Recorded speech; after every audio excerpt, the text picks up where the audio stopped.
आप लोगों को अभी तक मैंने बता दिया था कि बाबर आगे बढ़ रहा है, बाजोर आया, पेशावर आया, सियालकोट आया, है ना, फिर Lahore, Dipalpur.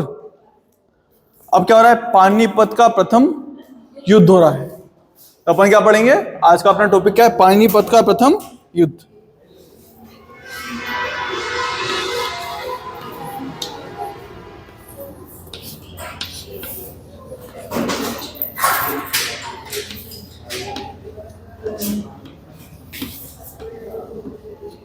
First battle of Panipat.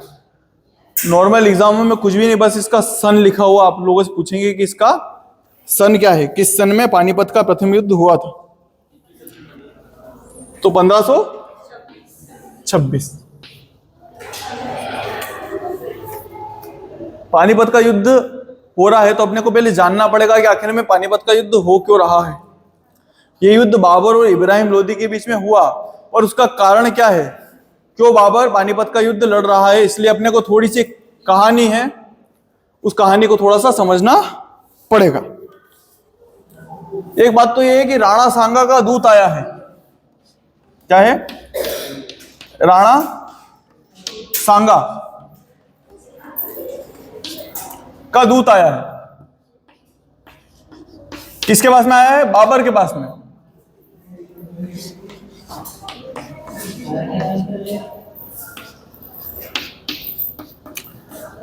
ज्यादातर इतिहासकार इस चीज को मानते हैं, बहुत से इतिहासकार मना करते हैं कि ऐसा नहीं हुआ, पर अपन इस चीज को मान के चलेंगे कि राणा सांगा का दूत आया है बाबर के पास में, और राणा सांगा के दूत ने बोला है कि हम शासक बनाना चाहते हैं आलम खान लोधी को।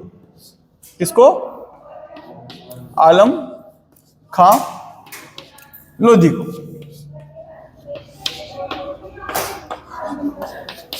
और ये आलम खान लोधी कौन है, तो ये बाबर का इब्राहिम लोधी का चाचा है। कौन है, इब्राहिम लोधी का चाचा।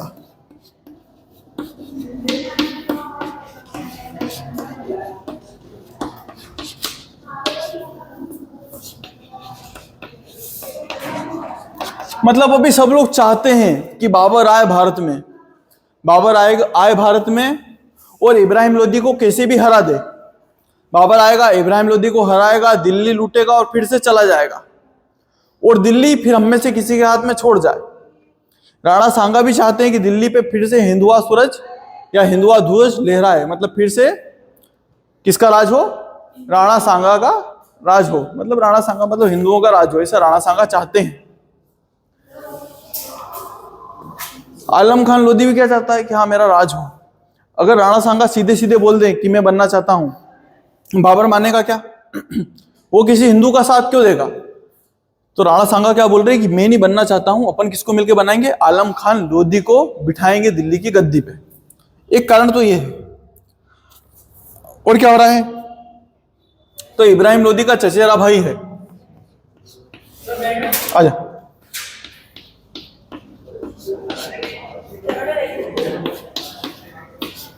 इब्राहिम लोधी का चचेरा भाई है। कौन है, इब्राहिम लोधी का चचेरा भाई है, इसका नाम दौलत खान लोधी है।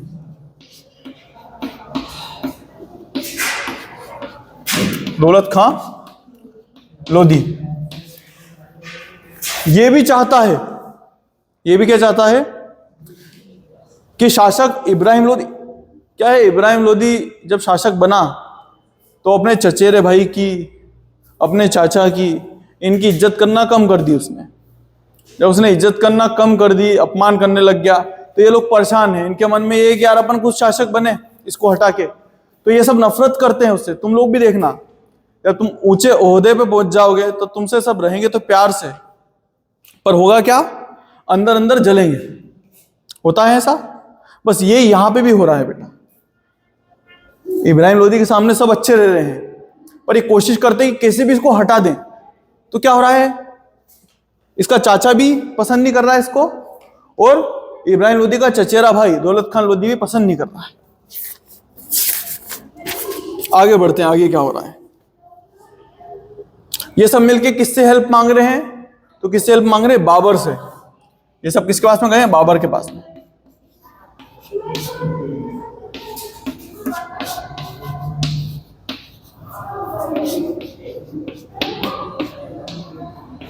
इन सब ने बाबर से मदद मांगी।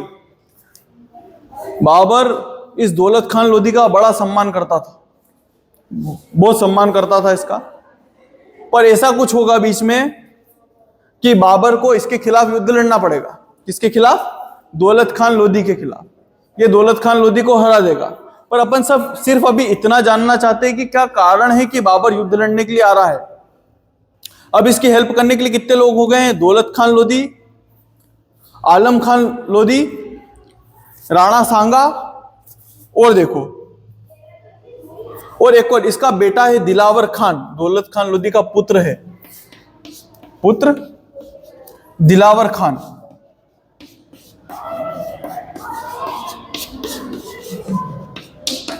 दिलावर खान ये सब बुला रहे हैं किसको?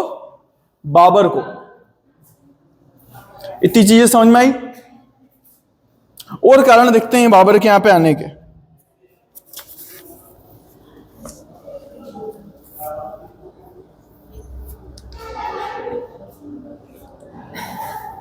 एक तो कारण ये हो गया। दूसरा कारण देखो, मैंने आप लोगों को पहले भी बताया था कि इसके पहले तैमूर ने भारत पे आक्रमण करा था, और बाबर किसका वंशज है? तैमूर का वंशज है। मतलब सीधी सीधी बात है कि बाबर अपने बाप दादा का भाग मानता है भारत को। उसका ये कहना है कि मेरे बाप दादा ने पहले ही राज करा है तो मैं क्यों ना करूं। तो एक और कारण क्या है? पैतृक मानता है। पैतृक मतलब मेरे पिताजी का शासन रहा है, यहां पे पैतृक अधिकार मानता है। क्या मानता है? कि भारत पे शासन करना मेरा पैतृक अधिकार है।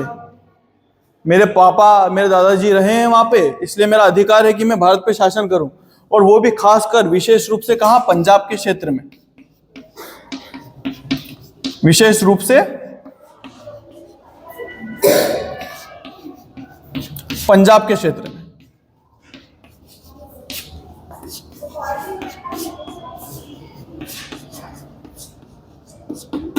इतनी बात समझ में आई? कोई डाउट है? आगे बढ़े। तीसरा कारण देखते हैं। ये जब काबुल में गया और इसने काबुल में कब्जा करा तो इसने देखा काबुल में बहुत ज्यादा गरीबी है, बहुत ज्यादा गरीबी। तो ये कहीं ना कहीं चाहता है कि काबुल की गरीबी को भी दूर करूं, चाहे दूसरी जगहों से लूटना पड़े। पर क्योंकि काबुल की प्रजा को अपना मानता है, इसलिए चाहता है कि काबुल की गरीबी दूर करने के लिए मेरे को कहां से धन जुटाना पड़ेगा? तो भारत से। तो क्या करना चाहता है? काबुल की गरीबी भी दूर करना चाहता है।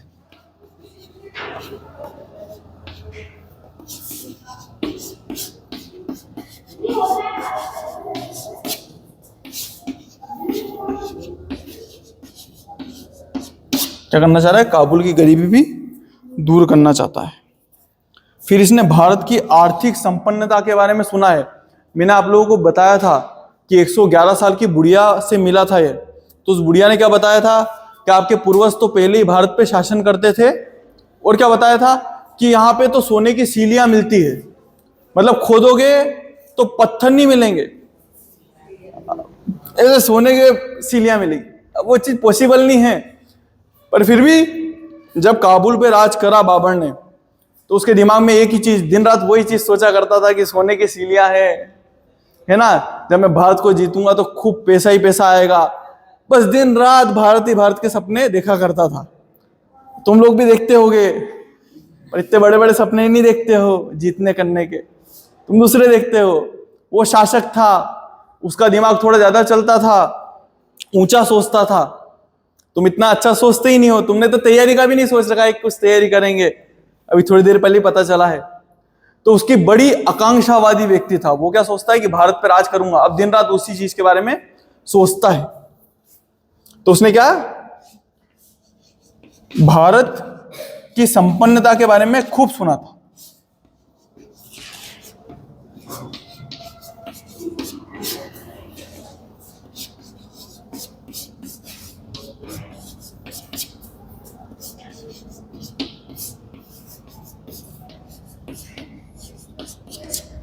प्लस विस्तारवादी भी था। क्या था? विस्तारवादी व्यक्ति था।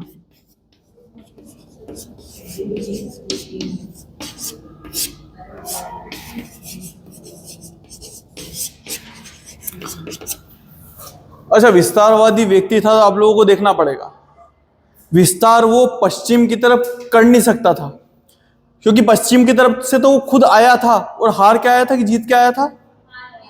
इसके पहले मैंने पढ़ा है आप लोगों को, वो हार के आया था कि जीत के आया था? बाबर हार के आया था। तो वापस हारने के लिए जा सकता है क्या वो फिर से?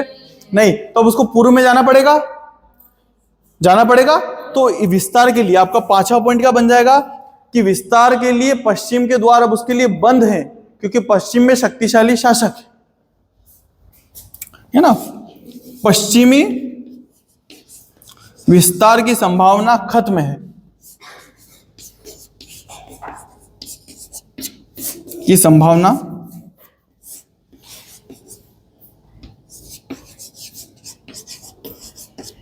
संभावनाएं क्या है? खत्म है।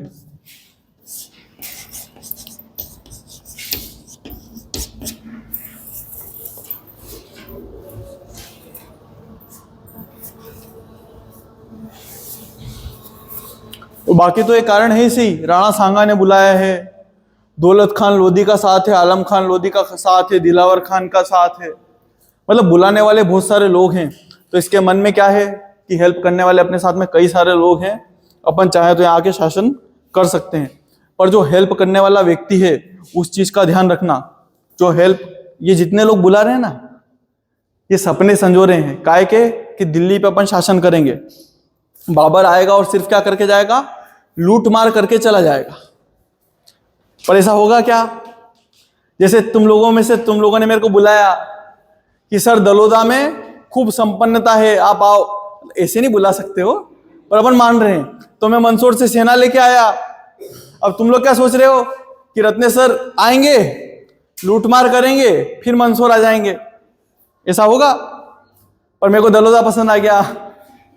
अब तुम्हारी जमीन पे भी किसका कब्जा हो गया? मेरा। बस वैसे ही कुछ बाबर करेगा। इन सबको ऐसा लगता है कि बाबर आएगा, लूटमार करके वापस का काबुल चला जाएगा, पर ऐसा होगा नहीं। वो भारत में ही रुक जाएगा और ये सब रोते रह जाएंगे। आगे देखते हैं ना अपन।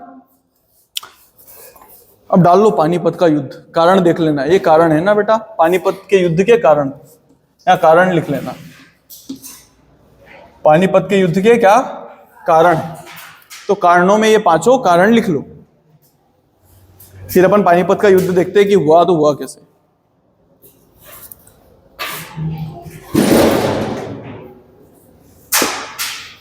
मिटा दूं? मिटा दूं?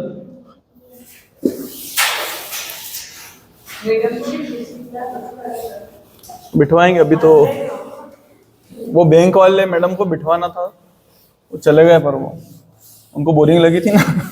उन्होंने क्या देखी नहीं थी और उन्होंने ऐसे ही बोल दिया था।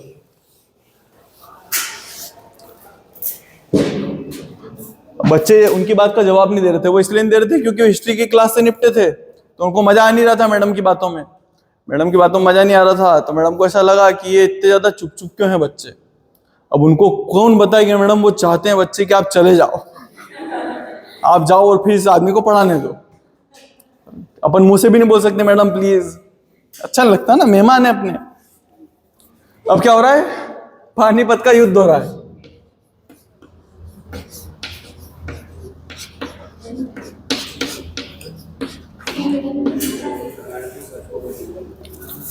इब्राहिम लोदी को पता नहीं था कि बाबर आक्रमण करने वाला है, पर बाबर सोच के बैठा हुआ था कि अपन एकदम से आक्रमण करेंगे। बाबर अपनी सेना आगे लेके आया। जब उसने आलम खान लोदी के खिलाफ विद्रोह को दबाया तो कहीं ना कहीं इब्राहिम खान लोदी की नींद जगी और इब्राहिम खान को लगा कि अब कुछ ना कुछ तो करना पड़ेगा। तो अब इब्राहिम खान लोदी ने एक बहुत बड़ी सेना इकट्ठी करी, समझने की कोशिश करना। उसकी सेना बाबर से कई गुना ज्यादा बड़ी है, पर बड़ी सेना से कुछ नहीं होता। मैंने आप लोगों को तुलगुमा पद्धति बताई थी, अभी उसका यूज बाबर यहाँ पे करेगा। क्या हो रहा है कि बहुत बड़ी सेना लेके कौन आ रहा है? इब्राहिम खान लोदी। ये इधर इब्राहिम खान की सेना बना दे ऊपर, ये इब्राहिम लोदी की सेना है, ये इब्राहिम लोदी बीच में है।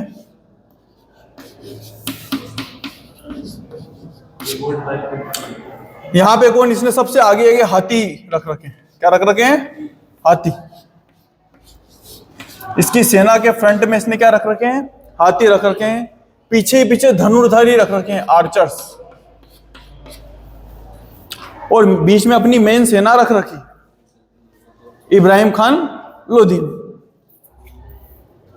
बाबर को अच्छे से पता है कि आमने सामने की लड़ाई में जीतना संभव नहीं। बाबर थोड़ा दिमाग का यूज करेगा और वो क्या करेगा, वो डिफेंसिव लड़ाई लड़ेगा। मतलब खुद को एक जगह पे रोक लिया, खुद लड़ने के लिए आगे से नहीं जा रहा है। और रोक के क्या करा उसने सबसे पहले लोगों से क्या मंगवाया, तो उसने बोला कि मुझको बैलगाड़ियां चाहिए। क्या चाहिए? मतलब बड़ी सोचने की चीज है कि यार उसका दिमाग कितना आगे तक चल रहा है। जिस युद्ध से वो हारा था वही युद्ध की पद्धति का इस्तेमाल नहीं करेगा। उसने बैलगाड़ियां मंगवाई। ये बैलगाड़ियां हैं, ठीक है, ये बैलगाड़ियां हैं। और इसे बैलगाड़ियों को जमा दिया उसने, ये बैलगाड़ियों को जमा दिया। और बैलगाड़ियों के बीच में इतनी दूरी रखी कि दो घोड़सवार साथ में निकल जाए। जितनी तुम्हारी बेंचों के बीच में दूरी है ना, उससे थोड़ी सी ज्यादा। यहां से घुड़सवार नहीं निकल सकता। मतलब एक घोड़ा निकल जाए, दो नहीं निकल सकते। मतलब इससे थोड़ी ज्यादा। इतनी दूरी किनके बीच में रखी है? इनके बीच में रखी। और बाकी कुछ कुछ को साथ में लेके ऐसे बंधवा भी दिया, ऐसे बंधवा दिया, ऐसे बंधवा दिया। इनके बीच में दूरी रख रखी है। यहां पे लगवा दिए तोप। यहां पे क्या लगवा दिया उसने? तोप। यहां पे क्या लगवा दिए उसने? तोपे लगवा दिए। तोपे लगवा दिए। यहां ट्रेंचेस खुदवा दिए। मतलब क्या करा है उसने? यहां पे क्या करा? गड्ढे खुदवा दिए। मतलब सेनाएं सीधी सीधी अंदर भग के नहीं आ सकती है। गड्ढे हैं, गड्ढों के अंदर भी क्या करते थे ये लोग कि बड़े बड़े तीखी तीखी चीजें रख देते थे और ऊपर से नॉर्मल घास से ढक देते थे। तो आने वाले को ऐसा लगता था कि कुछ भी नहीं है, पैर रखता था और अंदर चला जाता था। जब इब्राहिम लोदी, और खुद कहां है? बीच में बैठा हुआ है बाबर। बाबर कहां है? पूरी सिक्योरिटी के साथ में बाबर। यहां पे अलग से एक सेना लेफ्ट में और अलग से एक सेना राइट में रख रखी। आगे जो तोपखाना है उसके जस्ट पीछे इसने आर्चर्स रख रखे हैं, धनुर्धारी। धनुर्धारी रख रखे हैं। अब बाबर क्या करता है? बाबर ने साफ साफ निर्देश दे रखे हैं कि सबसे पहले तो तोपे चलाएंगे। इनके आगे आगे क्या है? हाथी। क्या है? हाथी। इब्राहिम लोदी को लगा कि बाबर ने हाथी तो देखे इन थे, हाथी जाएंगे वैसे ही सब उजाड़ देंगे, बाद में बाकी हमारी सेना देख लेगी। पर ऐसा हुआ नहीं। इन्होंने क्या रख रखी? सबसे आगे तोप। तोप चलाएंगे, सामने वाली सेना जैसे ही थोड़ा बहुत इतर बितर होगी, यहां से कुछ सैनिक जाएंगे, मार के आएंगे, फिर वापस पीछे भग के आ जाएंगे। फिर जाएंगे, फिर तोप चलाओ, फिर जैसे ही थोड़ा बहुत सामने वाले घबराएं, हमला करो, और फिर जब वहां से वापस जब सेना आए तगड़ी तो वापस भग के आ जाओ।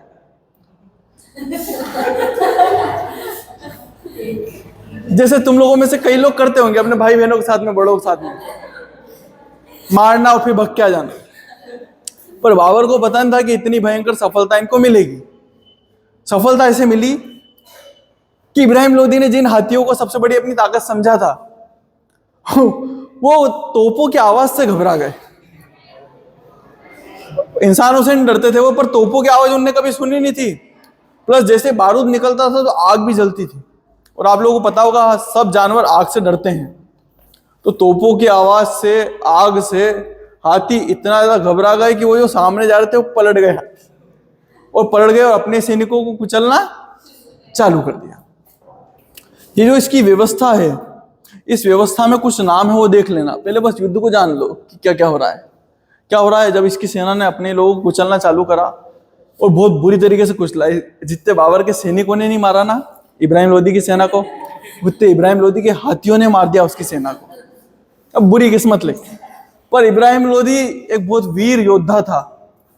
तो इसको बोला था कि इसके सैनिकों ने, सेनापति ने, कि आप क्या करो कि युद्ध छोड़ दो और फिर अपन बाद में आके लड़ लेंगे वापस। अभी हार तय है, अभी लड़ने का कोई मतलब नहीं, अपन सब यहाँ पे वीर गति को प्राप्त होंगे, इससे अच्छा तो अपन चल चलते हैं। पर इब्राहिम लोदी ने एक शायरी बोली थी, और तुम चाहो तो इरशाद कर सकते हो, है ना? हाँ, इरशाद ही करते हैं ना पहले, वाह वाह बाद में करते हैं ना इरशाद, कि हम किसी और तरफ जाएं ये मर्दानगी तो नहीं है। क्या बोलते? हम किसी और तरफ जाएं तो ये मर्दानगी तो नहीं है, सुर्ख रूहों का काम नहीं है पीला होना। डायलॉग बाजी कर रहा था युद्ध के क्षेत्र में, देखो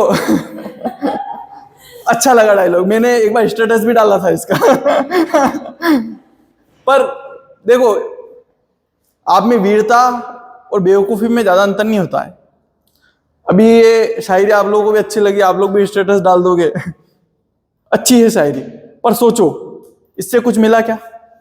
नहीं मिला। इब्राहिम लोदी हार गया इब्राहिम लोदी को युद्ध क्षेत्र में ही मार दिया। उसका शरीर पूरा खून से लथपथ था। मतलब यार थोड़ा दिमाग लगा लेता, डायलॉग बाजी नहीं करता। उसका कहना था कि यार मेरे लिए इतने लोग आए हैं लड़ने के लिए, मैं कैसे भाग जाऊं? मेरे अपनों को मैंने मरते हुए देखा है, जो मेरे लिए लड़ रहे थे, और आज मैं भाग जाऊंगा तो मेरे क्या मतलब फिर ऐसे मर्द होने का? अभी तुमको अच्छा लग रहा है कि अच्छा करा, अरे भाई मर तो गया ना, पर यही बाद में जाता। गोरी को देखा था, गोरी बाद में हाथ जोड़ लिए तो पृथ्वीराज अरे माफ कर देना, हुक्म हुक्म करके बाद में आया, फिर जीता भी सही। इसको भी ऐसा करना चाहिए था, पर इसने नहीं करा तो क्या हुआ? इसका अंत हुआ। फिर बाबर की सेना ने इब्राहिम लोदी के सैनिकों को एक एक करके मारा और उनकी मीनार बना दी थी सिर की, ऐसे करके। ऐसे देखा है मीनार? उन्होंने मंगोलों से सीखा था तो उनकी नकल भी करी। बताना तो पड़ेगा ना कि हमारी मम्मी का भी खून है हम में। उसकी माँ में मंगोलों का खून था, तो उसने बताया कि हाँ मेरी माँ का खून अभी मेरे में दौड़ रहा है, और देखो हम भी जानते हैं मीनार बनवाना। तो उन्होंने काय की मीनार बनाई? सर मुंडो की मीनार बनाई। इतनी बात आ गई समझ में? कैसे युद्ध हुआ, कैसे जीते, ये इस युद्ध प्रणाली का बोलते हैं तुलगुमा युद्ध पद्धति। क्या बोलते हैं? तुलगुमा युद्ध पद्धति।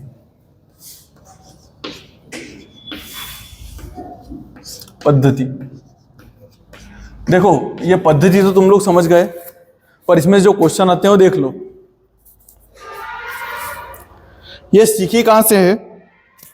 ये बाबर ने किससे सीखी है? तो उज्बेकों से सीखी है। किससे सीखी है? सीखी कहां से है? तो उज्बेकों से सीखी। आप लोगों को मैंने शेबानी खां उज्बेक के बारे में बताया था ना, जिससे बार बार उसकी लड़ाई होती थी। और शेबानी खां उज्बेक बार बार इसको हरा रहा था बाबर। कैसे हरा रहा था? क्योंकि वो इसी युद्ध प्रणाली का उपयोग करता था। राइट? आ रही है बेटा बात समझ में? कोई डाउट तो नहीं है? तो ये कैसे सीखा है उसने? उज्बेकों से सीखा है। क्या? हाँ, बीच बीच में कुछ ना कुछ रास्ते बनाए। मैंने बोला ना, इनके लिए जगह छोड़ रखी है इन्होंने। इनको जगह पता है, इन्होंने 2 घोड़ों के निकलने इतनी जगह छोड़ रखी है। नहीं तो फिर ये लोग भी तो आगे बढ़ते ही सही ना, कभी तो बढ़ ही जाते हैं, यहां तक आ ही जाते। पर इन्होंने पूरी जगह खाली नहीं छोड़ रखी, इतनी छोड़ रखी है कि पूरी सेना इकट्ठी नहीं आ पाए।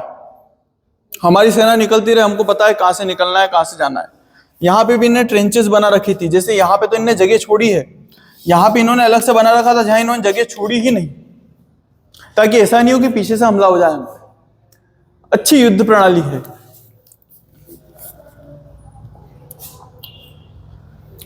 इन्होंने तोपों को सजाना कहां से सीखा है? एक तो ये हो गया तुलगुमा युद्ध पद्धति कहां से सीखी है। फिर सेकेंडली को तोपों को सजाना।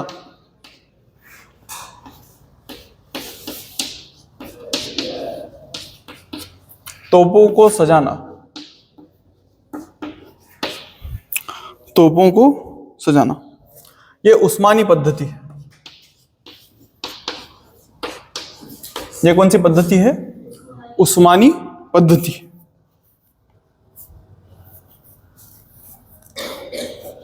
इन्होंने बंदूकों का प्रयोग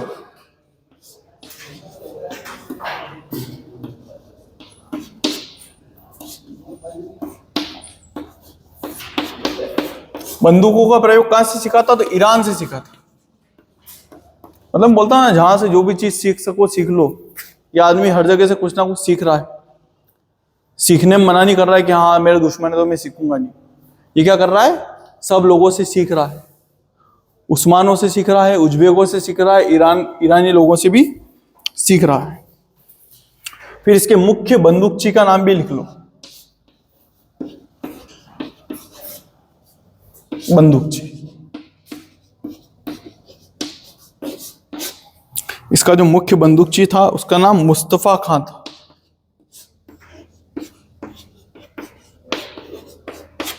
क्या नाम था? मुस्तफा खां था। मुख्य तोपची का नाम उस्मान अली कुली खां था। मुख्य तोपची।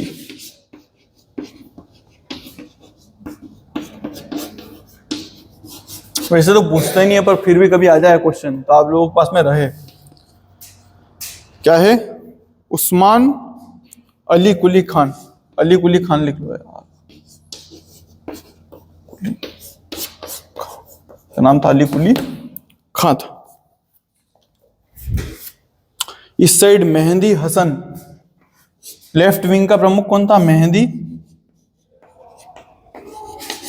हसन।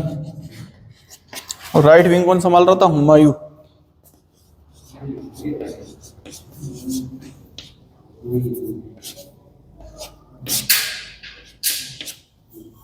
कौन संभाल रहा था? हुमायूं। यहां तो कोई डाउट है? समझ में आया बेटा? ये तुलगुमा युद्ध पद्धति समझ में आ गई? अगर आपसे पानीपत के बारे में कोई कुछ भी पूछे तो आप तुलगुमा युद्ध पद्धति के बारे में बता देना, सामने वाला समझ जाएगा। ये पानीपत का प्रथम युद्ध है ना? क्या युद्ध है? प्रथम युद्ध, फर्स्ट बैटल ऑफ पानीपत है। इसके बाद में 2 और होंगे। अब देखो, ये युद्ध जो जीता है, सब लोगों ने जीत का अलग अलग लोगों को श्रेय दिया है कि आखिर में क्या कारण था यार कि ये लोग जीत गए। आप लोगों के इसमें अगर क्वेश्चन आए कि जीत का श्रेय किसको देना है कंपटीशन के एग्जाम में, तो आप लोग किसको दोगे? तोप खाने को दोगे कि इसके जो आर्चर्स थे, तीरंदाज, उसको दोगे कि बाबर को दोगे? किसको दोगे? तुम्हारा बस चलता तुम लोग किसको देते? ये पूरी पद्धति इस पद्धति को देते पूरा जीत का श्रेय। बताओ ना, दिमाग लगाओ, कौन कौन है पद्धति को देने वाला? वो जो हाथी घूमे थे तो शायद उसकी वजह से। वो तो पूरी पद्धति के कारण घूमे थे ना, उनको पता है तोपों से डरते हैं हाथी। पद्धति वाले हाथ खड़े करो जो बोल रहे हैं कि इस तुलगुमा पद्धति के कारण जीत का मेन श्रेय तुलगुमा पद्धति को है। तोप वाले हाथ खड़े करो, तोप का बहुत बढ़िया यूज करा था यार। घुड़सवार सेना का बताओ कोई कि घुड़सवार सेना अच्छी थी। बाबर के कारण जीते हों, ऐसे कौन है जो बोल रहे बाबर के कारण जीते थे? आप बोल रहे हो ये एक सही है। अरे यूज करने वाला भी तो चाहिए। पद्धति का क्या करोगे? पद्धति तो सबको पता है कि ये युद्ध पद्धति थी, पर उसने यूज भी तो करा। वेरी गुड बेटा, वो यूज करने वाला भी तो चाहिए। तो मेन आपको अगर श्रेय देना हो तो जीत का श्रेय किसको दोगे? जीत का श्रेय किसको दोगे? बाबर को। किसको दोगे? बाबर को। पर बाबर से पूछा कि बाबर आप किसको दोगे युद्ध का श्रेय? तो उसने बोला कि तुर्की धनुर्धरों को दूंगा। उससे पूछा कि जीत का श्रेय किसके दोगे? तो बाबर ने जीत का श्रेय किसको दिया है?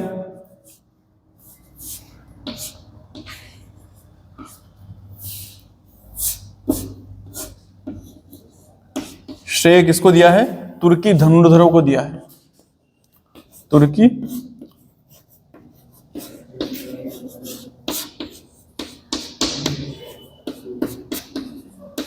किसको दिया है? तुर्की धनुर्धरों को दिया है।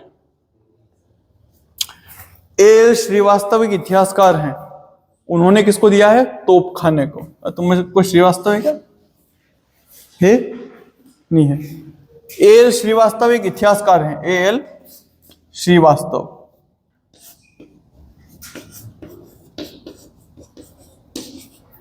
एक इतिहासकार हैं, उन्होंने किसको दिया है जीत का श्रेय? तो तोपखाने को दिया है। तोपखाने को दिया है। यहाँ तक बात आई बेटा समझ में? कोई डाउट है? अब इसकी जीत के परिणाम क्या क्या निकले वो देखते हैं अपन, फिर इस टॉपिक को खत्म करेंगे। ठीक है, यहाँ पे खत्म करें टॉपिक, परिणाम भी इसके कल देख लेना है ना बेटा, टाइम हो गया है, रोक दे। Thank you.